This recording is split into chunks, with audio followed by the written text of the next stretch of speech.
Hello guys, welcome back to my channel study only science. कैसे हैं आप सभी? आई होप आप लोग बहुत अच्छे होंगे, अपनी तैयारी को बेहतर बना रहे होंगे हमारे चैनल के साथ। तो हमारे साथ इसी तरह जुड़ने के लिए और मेरा सहयोग करने के लिए आप सभी का बहुत बहुत धन्यवाद देना चाहती हूँ। आज मैं आप लोगों के लिए विज्ञान पेडागोजी इस टॉपिक से विज्ञान पेडागोजी का पहला टॉपिक जो है विज्ञान शिक्षण में नवाचार, इस टॉपिक को लेकर आई हूँ। पहले भी मैं आपको 3-4 टॉपिक करवा चुकी हूँ और ये आज की हमारी क्लास 5 है पेडागोजी की। ठीक है, तो हमारे साथ जुड़े रहिए।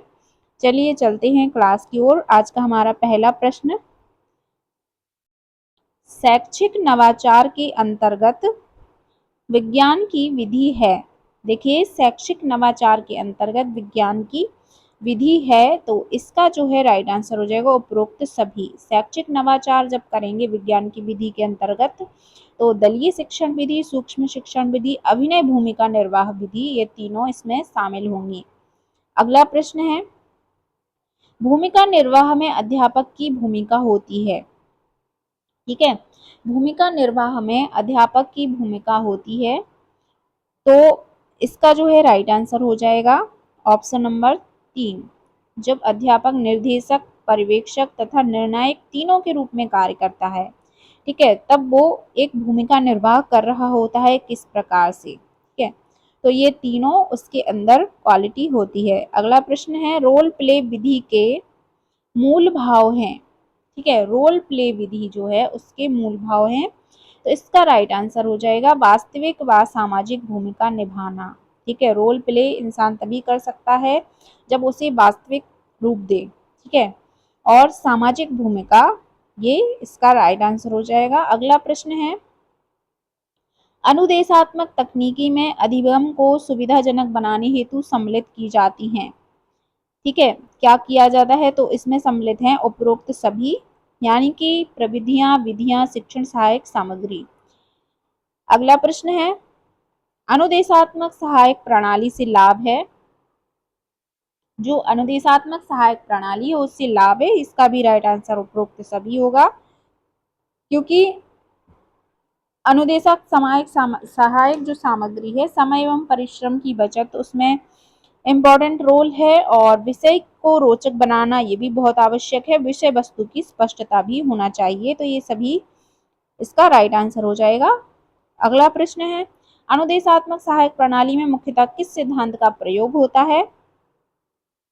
तो इसका जो है जो सिद्धांत है उसका राइट आंसर भी उपरोक्त सभी होगा। अनुदेशात्मक सहायक प्रणाली में सरल से कठिन की ओर भी जाते हैं, स्थूल से सूक्ष्म की ओर ज्ञान दिया जाता है, ज्ञात से अज्ञात की ओर भी हम अध्यापन कार्य में सहायक होती है ये प्रणाली। अगला प्रश्न है, पश्चिम के विद्वानों के अनुसार अभिक्रमित अनुदेशन आज से लगभग 2000 वर्ष पूर्व किसके द्वारा प्रतिपादित किया गया था? ठीक है, 2000 वर्ष पूर्व की बात हो रही है, तो ये किसके द्वारा प्रतिपादित किया गया था? ये यूनानी दार्शनिक सुकरात थे।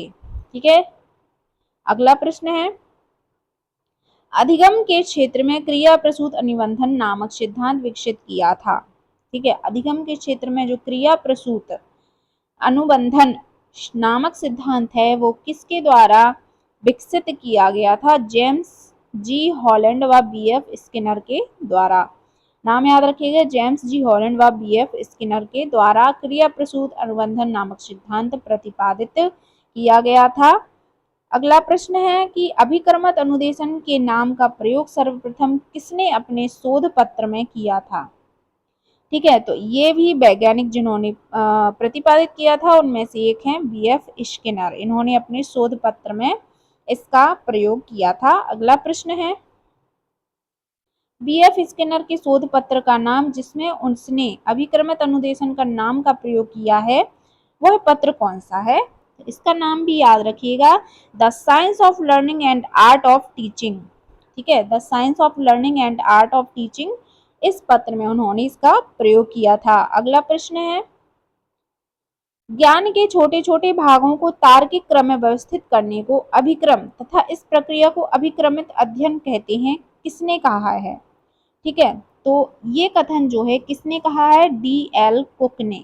डी एल कुक वैज्ञानिक ने कहा है। अगला प्रश्न है, अभिक्रमक अनुदेशन की विशेषता नहीं है। ठीक है, अभिक्रमित अनुदेशन की विशेषता जो है वो नहीं है, तो इसका जो है राइट आंसर हो जाएगा अनुदेशन सामग्री को निर्मित करना कठिन है।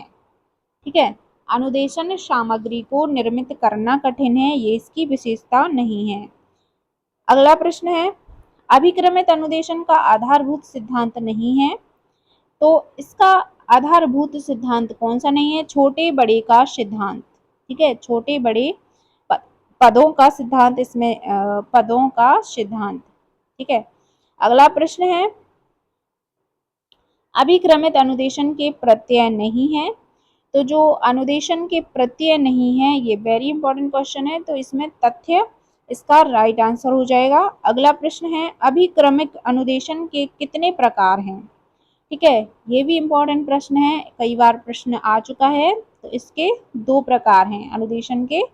अभिक्रमिक अनुदेशन 2 प्रकार के हैं। अगला प्रश्न है, सर्वप्रथम दल शिक्षण का विकास कब व कहाँ हुआ? दल शिक्षण, जो दल शिक्षण है इसका विकास कब और कहाँ हुआ था? तो इसका जो है ये आंसर हो जाएगा 1956 में हार्वर्ड विश्वविद्यालय, संयुक्त राज्य अमेरिका में। 1956 हार्वर्ड यूनिवर्सिटी, याद रखिएगा।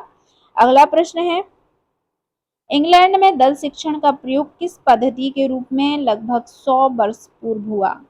ठीक है, दल शिक्षण का प्रयोग किस पद्धति के रूप में 100 वर्ष पहले हुआ था? तो वो है मॉनिटर पद्धति। ठीक है, मॉनिटर पद्धति। अब इसी से रिलेटेड अगला प्रश्न है, मॉनिटर पद्धति को किसने प्रारंभ किया था? तो इसके जो आंसर हो जाएगा, इसमें ए व बी दोनों सही हो जाएंगे हमारे। लंकास्टर और बेल ने प्रारंभ किया था। अगला प्रश्न है, दल शिक्षण का प्रकार नहीं है, दल शिक्षण का प्रकार नहीं होगा प्रयोगशाला सत्र। अगला प्रश्न है, क्षेत्रीय भ्रमण मुख्यतः कितने प्रकार के होते हैं?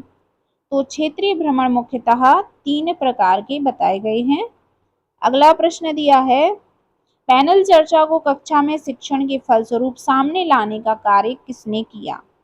ठीक है, पैनल चर्चा को कक्षा में शिक्षण पर फलस्वरूप सामने लाने का कार्य किया था हैरी या ओवर स्ट्रीट, हैरी या ओवर स्ट्रीट ने।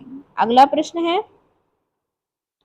कार्टराई के मतानुसार पैनल चर्चा नाम किस वर्ष में दिया गया? तो पैनल चर्चा जो नाम है वो 1932 में दिया गया था, कार्टराय के मतानुसार। अगला प्रश्न है, पैनल चर्चा का नाम 1935 में किसके द्वारा रखा गया? तो इनका नाम किसने रखा था? राष्ट्रीय स्तर के प्रौढ़ शिक्षा सम्मेलन में अमेरिका के द्वारा। ठीक है, अगला प्रश्न है, पैनल चर्चा की प्रक्रिया को पूर्ण करने हेतु कितने प्रकार की भूमिकाओं की आवश्यकता होती है? तो पैनल चर्चा की प्रक्रिया को पूर्ण करने के लिए 4 प्रकार की भूमिकाओं की आवश्यकता होती है। अगला प्रश्न है, पैनल चर्चा में जिस भूमिका की आवश्यकता नहीं है वह है, तो किसकी आवश्यकता नहीं होती है? अध्यापक की। पैनल चर्चा में अध्यापक सम्मिलित नहीं होता है। तो गाइज ये थे इस टॉपिक से रिलेटेड महत्वपूर्ण प्रश्न। तो हमारे साथ अब हम आपके लिए विज्ञान पेडागोजी के हर एक टॉपिक से रिलेटेड आपको MCQs कराएंगे, तो हमारे साथ आप लोग इसी तरह से जुड़े रहिए और वीडियो को लाइक करके अवश्य जाइएगा। मिलते हैं अगले टॉपिक के साथ, तब तक के लिए गुड नाइट, टेक केयर।